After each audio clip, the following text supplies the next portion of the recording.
Hey, what's up guys? So this is the second week of the Massachusetts method, and I am feeling good! This was a good week of training. Everything is going according to plan so far.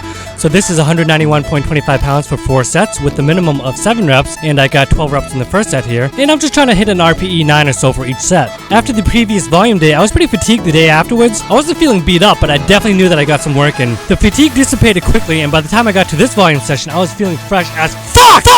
And ready to put in some good work. When I ran the Texas method and my modified version of it the first time, fatigue management was the biggest issue. At some point, I was just going too hard, too often, with not enough breaks. I was still making great progress, but my mind just couldn't keep up with it. I was starting to get burnt out.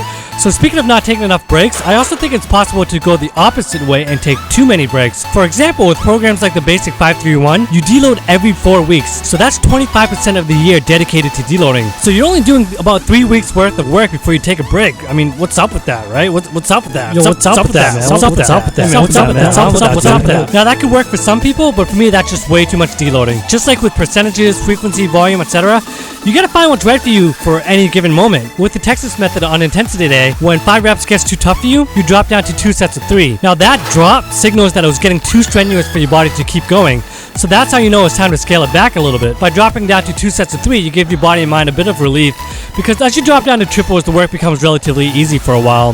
Then when triples gets tough, you drop down to singles and continue the same process. Now that I've applied the same concept to volume day, you now get the same effect on your volume work as well. So when it's planned out this way, you still get to linearly progress, you get to keep increasing the weights, but with the added bonus of some fatigue management built in as well, with the dropping of the reps when necessary. Eventually, you get advanced enough that even the drop in reps will not give you enough relief and recovery time. So I think that's a perfect time to insert a true deload. And that's what I've done with the Massachusetts method this time around. So to sum it up, I think it's better to take deloads when your body actually tells you it's time to, when you see progress slow down a bit, when you feel some fatigue building up in your body, you start to feel a bit worn down and beat up, rather than just taking scheduled deloads according to the calendar. When I wrote up the spreadsheet for the Massachusetts method, I wrote it out in 4-week blocks for each rep range, just to be organized and OCD, but you'll see that in practice, I plan to keep running each rep range until it becomes too hard. Then I'll take a deload. So each block will most likely be different lengths depending on how I actually progress and how I feel. And I'll talk more about deloads and maximum recoverable volume and stuff when the time comes and I actually take a deload myself. But for now, let's just talk about my booty for a second here.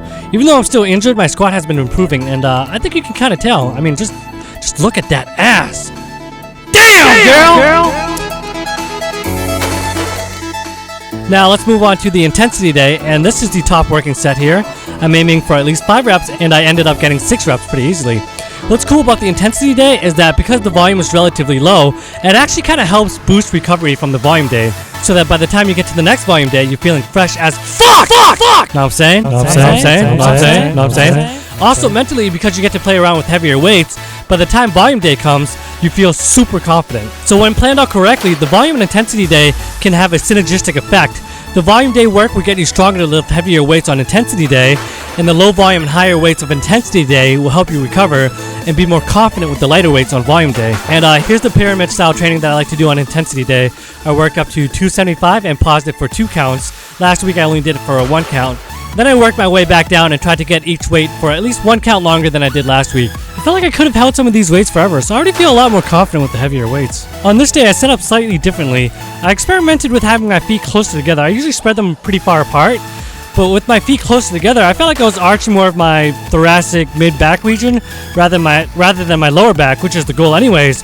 I felt more stable, and I just felt like I had better leg drive, so that's something that I'm going to have to continue to experiment with going forward. OHP is also improving. Now that I'm doing it twice a week, I feel like my technique is getting a lot better already. And this felt pretty goddamn easy, and I'm pretty excited to be back to pressing 1 plate for sets of 5 soon. Close grip bench press, the weight is super light because, of course, I don't want to go too veggie ham and cheese and be sore for the volume day. I'm just trying to get a good pump in, get the blood flowing, all that goody good stuff, and it's just kind of like a cool down and a recovery aid at this point. You know what I'm saying? Anyways, that's it for this video. I got a bunch of stuff planned out for videos soon, including the downloadable template for the mass method that some of you guys have requested. I haven't forgotten about that. I also got more vlogs in the works and some product reviews as well.